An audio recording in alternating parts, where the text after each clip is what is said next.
Welcome to Bible Mind on this very hot summer day. Here we go. We're talking about the way, the history of the Christian church. And we are going to shift a little bit. I mean, it still involves the Roman Empire, but we're going to look at something that's gone on just a little bit outside of the Roman Empire. Because there were things that were going on, right? And so the church was centralized, I guess you could say, within the borders of the Roman Empire, and a lot of the theological debate happened there, and so that's why we've been stuck there. But there are things that happen outside. When we studied the movements of the apostles, we find them going as far east as India, up to Russia. I mean, Ethiopia. The different apostles, they went all over the place. That shows some of what we talked about back in that episode. Remember Andrew and his missionary journeys. Andrew went all over these places right here, and he even went up to Russia and through Persia. And then his fourth missionary journey is this green line, and he went up to Scythia and around in this area and stayed there a pretty good while, planting churches and spreading the gospel before he ended up the end of his life down in Greece. And so we're going to talk about this area right here today. So the gospel took root there, and bishops were established, and there's really very little writing from that area that lets us know the church's development during that time. And so, until it gets to this time that we're talking about now, we don't really know how the church developed, but we do know that there was a presence and there was churches in that area. The population in those northern regions were largely nomadic herdsmen. They would travel around just as it gets very cold up here. So, they would have to move around according to the weather and where they could pasture their animals. And they were tribal people with names like Vandals and Franks and Goths and Saxons and Huns, and there was more than that, but that's some of the main ones. To the Romans, anybody know what the Romans, have you ever studied Roman history, anybody? You know what the Romans refer to them as? They were just all barbarians.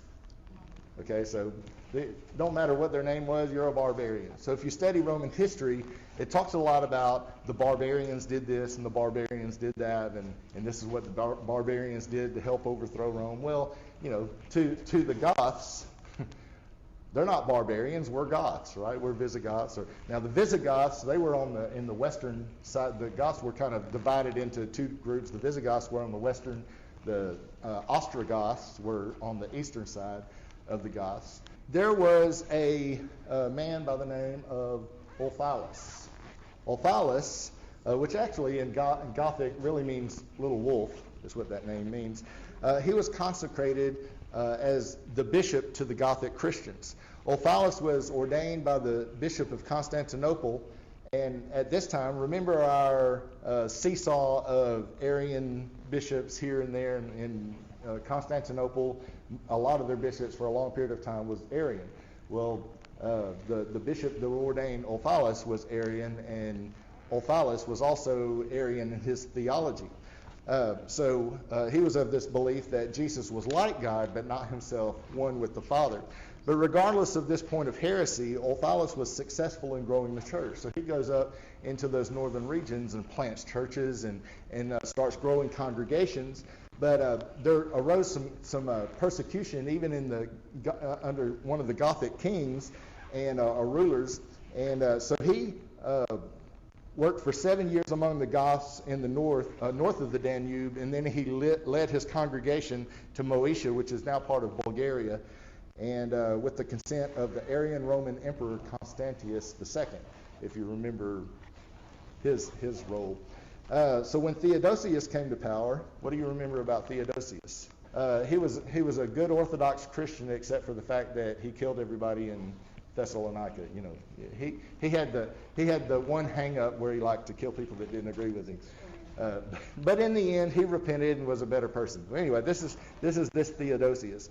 Theodosius came to power in 379. Ulfilas, he kind of softened his stance on Arianism, and we didn't really talk. There's kind of a middle ground between the Homoousius crowd and the Homoiousius crowd, and I may not say this exactly right, but Homoian, Homoean, And so that's kind of, I don't even know how you'd have a middle ground between the two, but it's kind of a compromise in the middle. So he was trying to play politics maybe with it just a little bit. Ulfilas dies in 381, the year of the Council of Constantinople, which we talked about last week, which officially put a lid on Arianism, at least for the Roman Empire is concerned. Maybe not outside, because you remember Ulfilas, he started all these churches up here. Well, they're going to be Arian in belief. All right, so that may not have put a lid on it up there, but pretty much in the Roman Empire. But even though he held to Arianism, and we would consider that a heresy, he is very a significant figure in the spread of the gospel in Europe. It's going to be like 100 years before Arianism's kind of uprooted out of this group of people. But the significance of the work is that churches were planted and people did come to Christ. So we've talked about, too, that theology is important, right? Yes. But it's not always necessary for us to get all of theology right to give our hearts to Christ. We learn over time sometimes. And so this is kind of, I guess, what you could cast upon those people, that they accepted Christ, they just needed someone to teach them the proper way, proper theology. So Ulfilas' outstanding contribution to writing is his invention of the Gothic alphabet. So if you look him up, he actually invented, because they didn't really have much writing or anything like that up there, so he wanted to translate the Bible for them to read, and so he had to invent the Gothic alphabet so that he could translate the Bible into a language that they could read, which, I'm thinking, if they didn't know, why not just teach them Greek and, like that, Greek letters or whatever. I don't know. Anyway, that was a long time ago. I can't change it now, right? But anyway, so he translated most, if not all, of the Bible into the Gothic language, literally inventing the Gothic alphabet so he could do so. Some of you may remember a missionary that has been in our church. He's a missionary to an area that he could be killed if he's found to be a Christian. One thing that I thought was very unique about him is in their language, they didn't really have a written language that you could type out on a keyboard or whatever, and they wanted to translate the Bible into that language. And so he was part of a team that they actually invented a keyboard that could type that language. Wow. So that they could translate parts of the Bible into their language. And so things like this that we read about Ulfilas, but things like that are still being done by missionaries today in order to get the Word of God into languages that the people can readily use. And so I just thought that was a cool comparison. We're going to talk about somebody now. His name is Alaric. All right? Alaric. Sort of, okay? I mean, the Vikings actually are people that descended from the Germanic people as well. So, this is like pre-Viking, but Alaric, I don't know if he looked like that or not, but I thought it was a cool picture. During the mid-4th century, the Huns, and we've talked about this before, but the Huns, they started moving into this area here. I feel like a weatherman now, right? And so we had this Hun front coming this way, and so the Ostrogoths started moving down, the Visigoths started moving down to get out of their way, and they were kind of moving into this area along here, crowding the Romans. The Romans, they considered the world theirs, and so if you lived anywhere, we're letting you stay on your land until we can conquer it. But they didn't really like this encroachment, and so there was a lot of conflict and a lot of fights going on. And in 378, when Alaric was about 8 years old, Emperor Valens led his army against the Goths, really to show them the might of Rome. We're gonna teach you a lesson. And so Valens takes his skilled Roman army up against them, and they met in a battle at Adrianople, and the Goths annihilated much of the eastern army and killed Emperor Valens. So the Romans are really the ones that got taught a lesson during that battle. Imperial campaigns against the Visigoths were conducted until a treaty was reached in 382. This treaty was the first time that the empire actually made such a treaty. Until then, they were just conquering whoever they wanted to conquer. And now they're like, okay, let's work out a deal, all right? And a lot of this had to do with the Romans were maybe out of the mood to conquer. Okay, the soldiers, they were, a lot of the soldiers had been killed off in battles, but some soldiers is like, I just want to have a farm and, raise some grapes or something, and it's the next generation. Maybe so. It was handed to them. Right, and they didn't want to go to war. They didn't want to go to war anymore. They just wanted to sit around and eat grapes or something. And so this deal worked out pretty good because the Goths were enlisted as soldiers, and to the point that at one time there was about as many Gothic Roman soldiers as there were Romans in the army. And other Goths were put into servitude, like, servants of households and farms and stuff like that. And so the Goths were kind of working for the Romans, you might say. In 391, Alaric, he was now a warrior, and his hair turned blonde. He bleached it out. He led an invasion of Thrace, which is modern Bulgaria. The Roman army was able to stop him, but Alaric's abilities and forces were formidable enough to prevent the Roman Emperor Theodosius from crossing the Maritsa River. And so, they duked it out down here, and Alaric stood his own against the Roman army. And so Theodosius kind of took note and said, okay, this guy's, he's a pretty good warrior. So if you can't beat him, join him. This is Alaric now. He's become a Roman soldier, and he shaved off all his facial hair, apparently, and put on his Roman gear.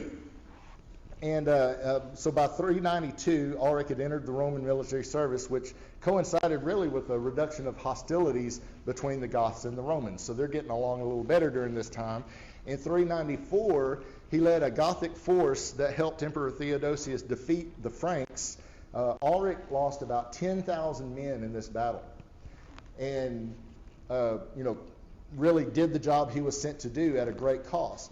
Theodosius really didn't take note of this, really didn't say, great job, sorry you lost your men. As a matter of fact, a lot of the Romans were just kind of pleased that, well, it's probably good that we lost 10,000 Goths. We didn't need them anyway, kind of thing. And so this didn't really help relations.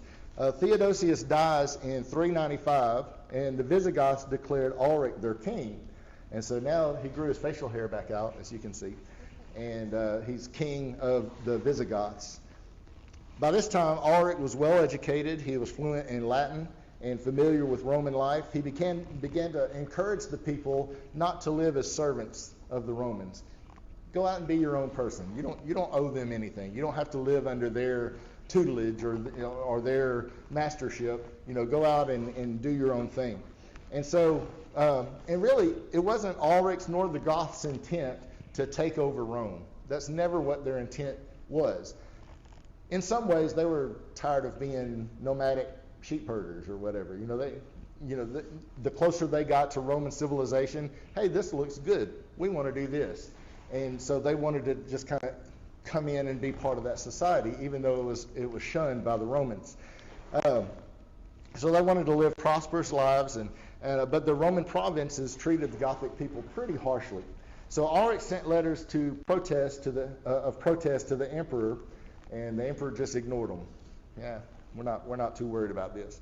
So in 410, Alaric gathered his forces and rode against the city of Rome, not to rape and pillage. Okay, so if you've read anything about the fall of Rome, that was not their intent, to come down and to kill everybody and rape the women or anything like that. Their intent was just a point of protest. We want you to know that we're serious about, we want to be treated with respect. We want to be treated right.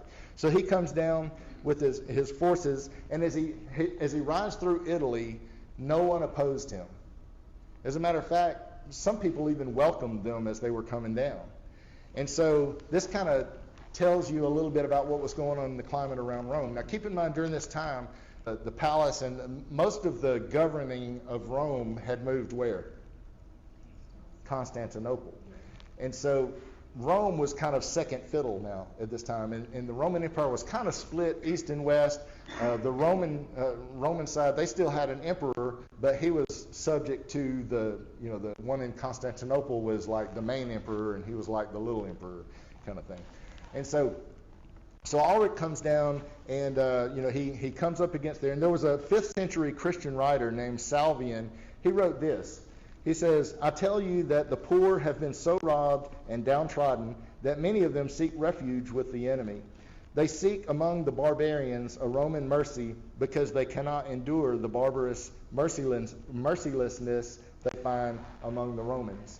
And so he was writing that the people, they were feeling abandoned by Rome because the center of Rome had moved to Constantinople, and they were just kind of second-rate citizens at the time, and they were feeling maybe put out. So for the first time in over 1,000 years, Rome awoke to find an enemy force camped outside the city. And this is something that hadn't happened.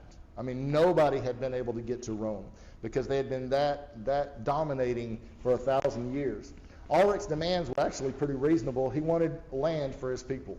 And there was a land in the valley around the Danube River that is now part of Austria, and he just wanted just give us that land, and we'll just go take care of ourselves. Well, the Roman emperor refused. We're not giving you anything. And so Alaric laid siege to the city and upped his demands. He now wanted 5,000 pounds of gold, 3,000 pounds of silver, 4,000 silk tunics, 3,000 scarlet-dyed skins, 3,000 pounds of pepper. So apparently they like spicy food as well. And so the envoy that had come out to speak with Alaric, they said, are you going to strip us bare and leave us with nothing? He said, I'll leave you your lives. Sounds like a fair trade. Well, Rome delayed their answer, and Alaric ran out of patience. And so the Gothic slaves that were inside Rome, they just kind of rose up and they opened the doors to the city and said, y'all come on in. And so they came in, and I mean, they sacked the city, they burned things, it just got really ugly. And Jerome, you remember Jerome, the guy without a shirt? Okay? He said, the city which had taken the whole world was itself taken.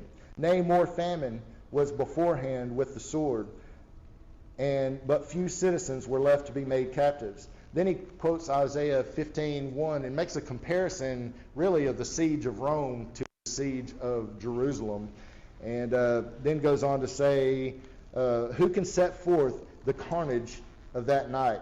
What tears are equal to its agony? Of ancient date of a sovereign city falls, and lifeless in its streets and houses lie unnumbered bodies of its citizens. In many a ghastly shape does death appear. Jerome is actually writing this from Bethlehem. If you remember, he had gone there to translate the Bible, and so he's over there, but he sees what's happening in Rome. He's lived in Rome before and knows, probably has love for the city, and so he's seeing what's going on. I guess they have people that, because that's a long way by horseback or whatever, but he's keeping up with what's going on. And so he's writing about this. And in another place he wrote, I fear the whole world is faced with annihilation. He expresses the sentiment of the church that it could very well be the end times. And we've talked about this too when we were talking about Augustine and some of the writers there, that they really felt like, this is the end of times. If you read Matthew, you read Revelation, and I mean, this is what's playing out around us right now. And so they were writing about this in this vein. Jerome also wrote, the blood of Romans is being shed everywhere from Constantinople to the Alps. Women are raped. The whole empire is being sacked, pillaged, and plundered. Now remember, he's writing this based on what he's been hearing. So apocalyptic visions turned out to be not true. Not only did the world not end, but the invading tribes didn't really do much raping or pillaging. Like I said, they just wanted to come in and have a piece of the action. They wanted to come in and have a better life and have better land. This barbarian army included a significant number of Arian Christians. So they were coming down, and they were careful not to destroy churches because they had respect for the house of God. If they knew someone was a Christian brother, they were merciful to them. And so, this is kind of like you have Christians here attacking Christians here, but they're trying to be nice while they attack them. So the Goths and the Vandals and the Franks and the Saxons began streaming into Central Europe and throughout the Western Mediterranean. To everyone's surprise, they just tried to live peaceable with the Romans. There's a guy named Paulinus. He was a wealthy Roman nobleman living in modern France. He received news that there was a Gothic army that was coming his way. And he had heard about the raping and the pillaging and taking your kids off to slavery and all that. And so he was, afraid for his life. He sent his family away. And then as he was fleeing, somewhere along the road, somebody caught up with him and gave him a letter from some unknown Goth. And the letter was actually an offer for some of his land. They wanted to buy it. And he wrote this. He says he wishes to buy a piece of my property and sent me a price. It's nothing like its true value, of course, but in the circumstances, it seems like a gift from heaven. So he's like, I thought he was coming to kill me, but he's here to buy some land, so I think I'll sell it to him. He's leaving anyway. Yeah. Let's take some money with him. That's right. And so when they settled in the West, they pretty much behaved and took part in communities and government, and they just kind of assimilated into society and took their place and just lived among everyone else. So the people that lived there before, they had to learn how to get along with these people that they didn't think they had anything in common with. They were different. They had different habits. They wore different clothes, as we'll talk about in a minute. They talked funny, I'm sure. They had a different language. And so we had this meshing of cultures that was coming together. And so this is what was taking place. As the invasion of the West continued, the East really kind of started doing its own thing. And we're going to see that from here over, and we'll talk about this some more later, but this became known as what eventually? Not right away, but the Eastern Roman Empire became known as, have you heard of the Byzantine Empire? Oh, yes. Or some say Byzantine. So I've heard various different ways to pronounce it, but I'm more comfortable with Byzantine. So this becomes the Byzantine Empire. They still consider themselves Roman, all right? But the East started doing its own thing. This part of the Roman Empire took on its own flavor and just started going a different direction than the direction that the Romans had ever gone. So they fortified their estates and made deals with the tribes who had settled among them, even intermarrying with them, and starting to their societies were starting to start come together. So this was really the birth of medieval Europe. All right, it's also a time that begins here that's known in history as what, Caleb? The Dark Ages. I knew you'd know that. Now, during this time, the church was actually strengthened. The Roman Empire was crumbling, but this really made people flock to the churches. Like, everything else is crumbling. We need something that's secure, something that we can trust and rely on. And so they, although churches started maybe taking on different looks, this is a style that you might call what? Gothic. Very good. And so you started seeing architecture take on different forms and whatnot. Paulinus, if you remember him, Eventually, he just sold everything that he had, and he moves to an abbey and becomes the father of the abbey in South Italy. And he just sold everything and lived a simple life devoted to the Lord after that. And really just and I started to pull out some quotes, but I didn't. But he has a lot to say about I've never been more free than when I gave up everything that I had. All the land that I had, all the money I had, all the prestige I had as a nobleman, I gave all that up, and I feel free, I feel at peace. And so he really ended his life without anything, feeling better than he ever had in his whole life. In 476, a Gothic military commander, Odieser, he rode into Rome and told the last emperor, "You're fired." And so that emperor had to leave, and he retired to a villa by the sea, and nobody really cared. Wow. So if that tells you how much prestige the Roman Empire had at that point.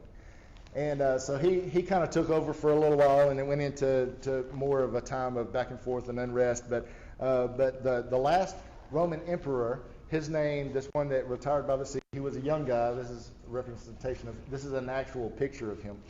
But his name was Romulus. If you're a Star Trek fan, it has nothing to do with Romulus, Star Trek lore. But Romulus is a significant name. Does anybody know why? It came from a Greek myth or something. Okay, it did. The Roman myth or whatever.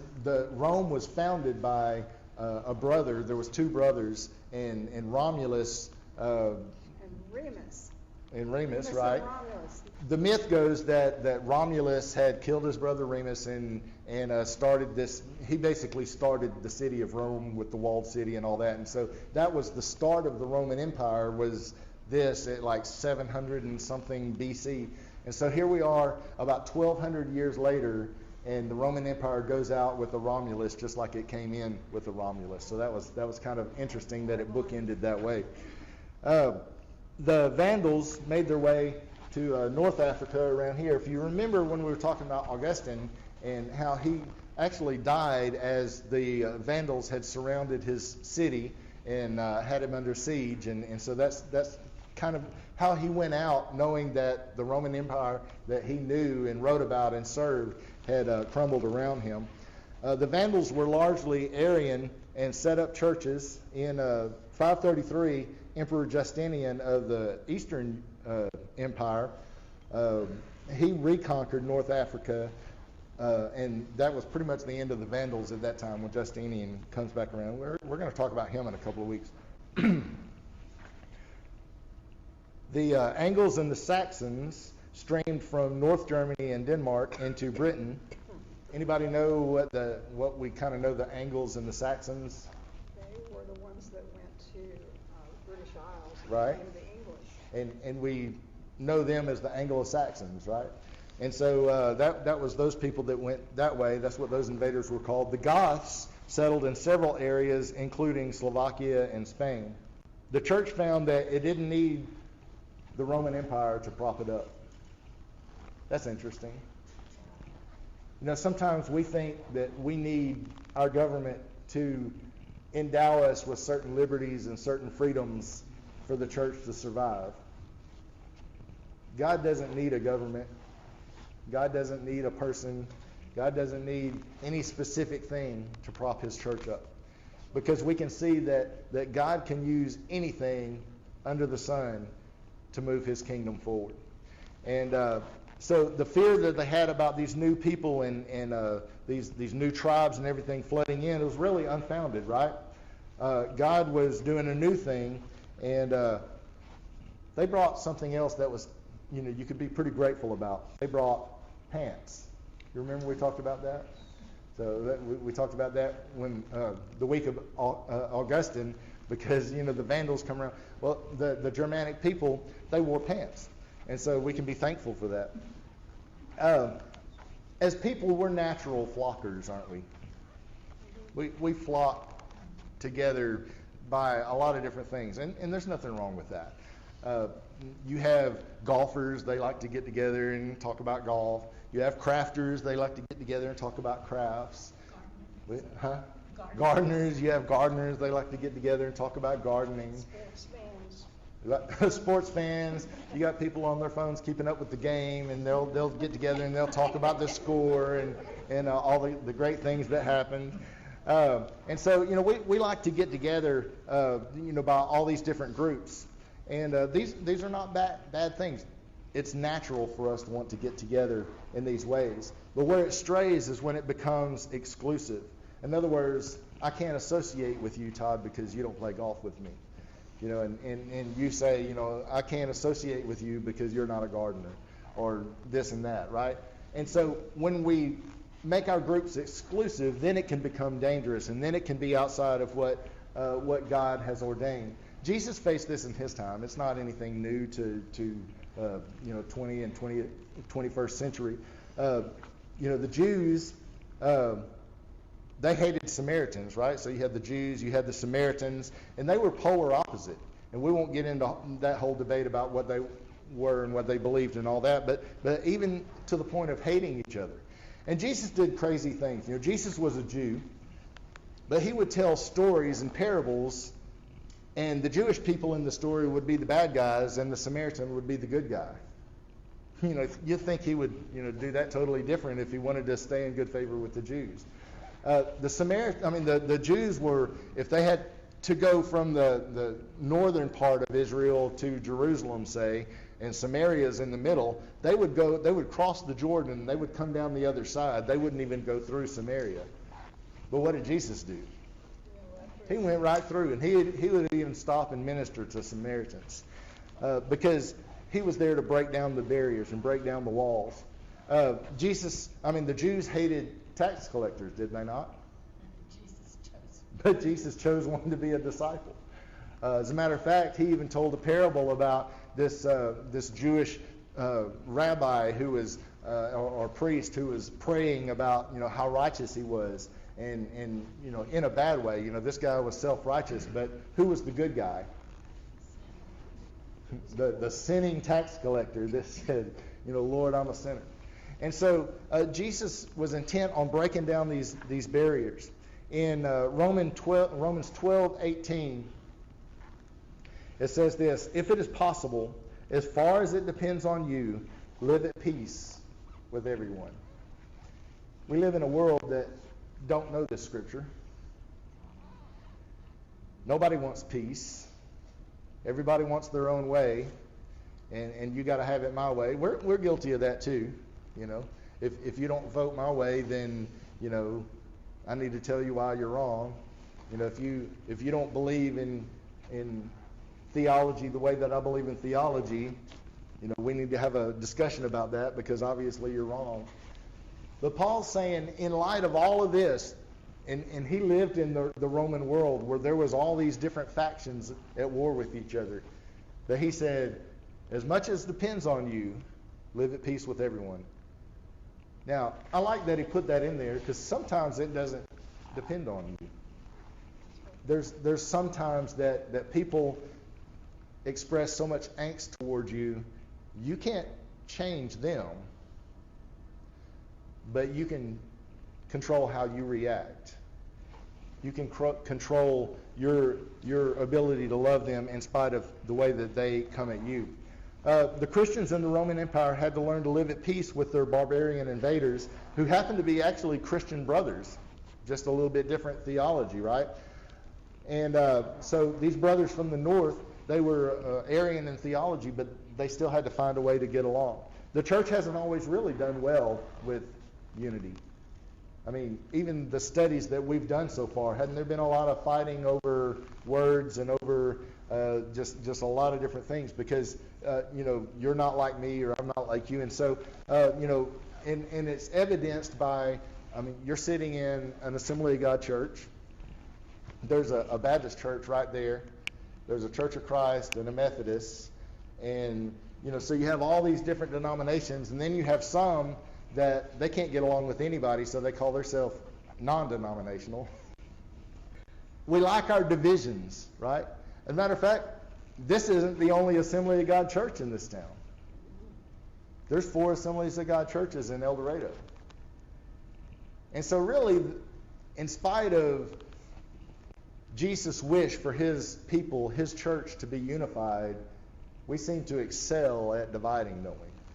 Then within the church, there's some members who have the mindset which makes them gasp if somebody comes in who's different. Maybe they wore shorts to church. Anybody ever passed out if you saw somebody with shorts coming in? You would longer ago. Yeah. Maybe not so much now. Yeah. No, but I had a dear friend who's gone on to be with the Lord. He wore a suit every time he came to church, even on Sunday nights. He went, I believe that I should wear my best when I come to the house of the Lord. I don't disagree with his conviction in doing that. Sometimes we can take what our own convictions are, and somebody else comes in with different convictions, and we're not moving down on the pew so that they can sit by us. But do you see where I'm going with this comparison It's the same as when the barbarians, and we'll just lump them all like that, the barbarians, they're not as civil as we are. They started coming down. The Roman people, they weren't really all that better, were we? Were they? The promiscuous lives of the Roman society and all that, I mean, they weren't really that better, but they felt like, we're a different class of people, so we're going to call them barbarians because they don't live like us. And so they start coming down. I mean, the barbarians came down from the north wearing pants, and it was disgusting, right?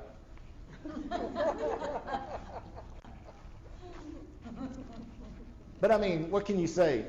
Up in the north it was cold, and they rode a lot of horses, so pants made more sense. If you're a Star Wars fan, you might remember that scene from the original Star Wars where Luke comes into the cantina with R2-D2 and C-3PO, and the guy behind the bar is like, we don't serve their kind here. Let us not be a people when a barbarian comes in, somebody that's not like you, somebody that has different culture, somebody that has different dress, when they come in, let us not be the kind that says, we don't serve your kind here. Let us be the kind that lives peaceable with all men, and that will make every effort to accept them and bring them to Christ. James 2:8 says, if you really fulfill the royal law according to the Scripture, you shall love your neighbor as yourself, you are doing well. But if you show partiality, you are committing sin and are convicted by the law as transgressors. So, when Jesus answered the question, who is my neighbor? What story did he use? It had a Samaritan. That's right. Good Samaritan. He had a good Samaritan, right? He took the enemy of the people that he was talking to, and he said, oh, who's your neighbor? The person that's not like you. That's your neighbor. So it's okay. I mean, it's okay to have circles of friends. I'm not teaching against circles of friends. I have circles of friends myself. But let's learn to be circle expanders. When you have that circle of friends, if you see someone that's outside that circle, bring them into your circle of friends. Well, what if they don't play golf? Talk about something else. How about that for a change? Everybody eats. Everybody has the weather, right?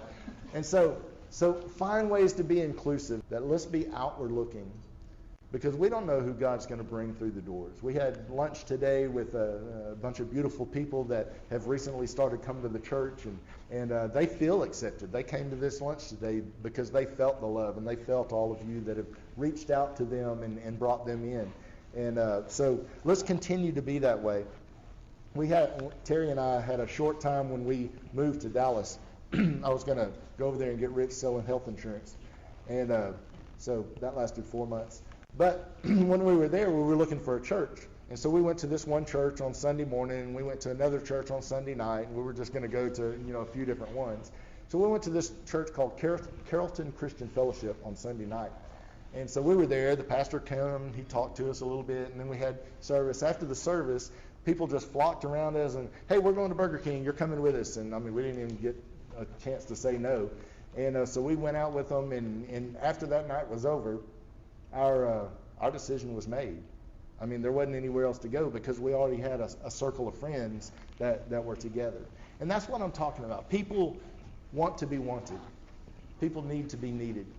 And so when we're proactive when somebody comes in that door, that we come to them and not treat them like barbarians, but we see them as like, hey, come sit by me.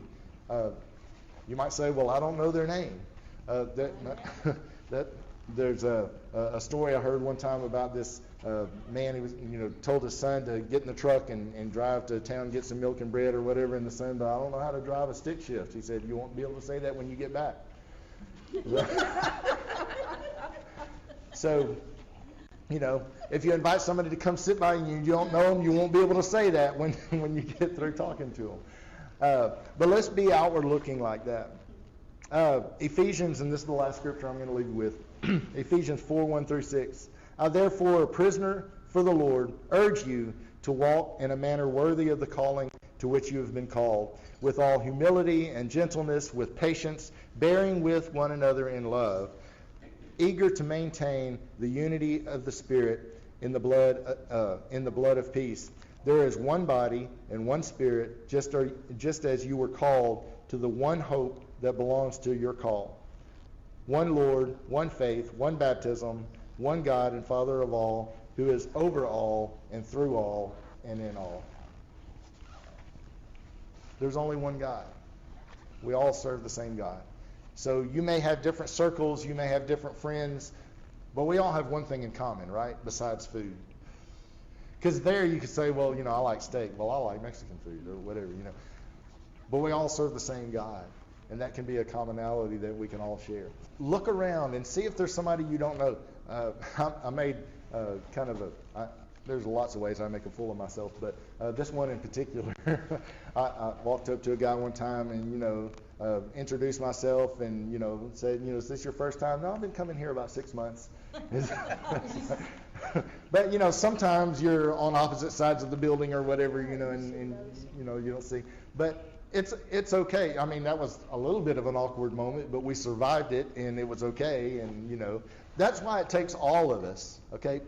Pastor does a great job of meeting people and connecting with people, but sometimes he can't get to everybody, especially in this age where everybody's bolting for the door while he's in his last prayer, okay? Let's work together in this to make people feel included and make people feel welcome and make people feel loved, because we don't know what their story is, we don't know where they've come from, we don't know what their needs are, but we do know this, that they need Jesus, they need love, they need brothers and sisters in Christ that can rally around them and help them grow in the faith.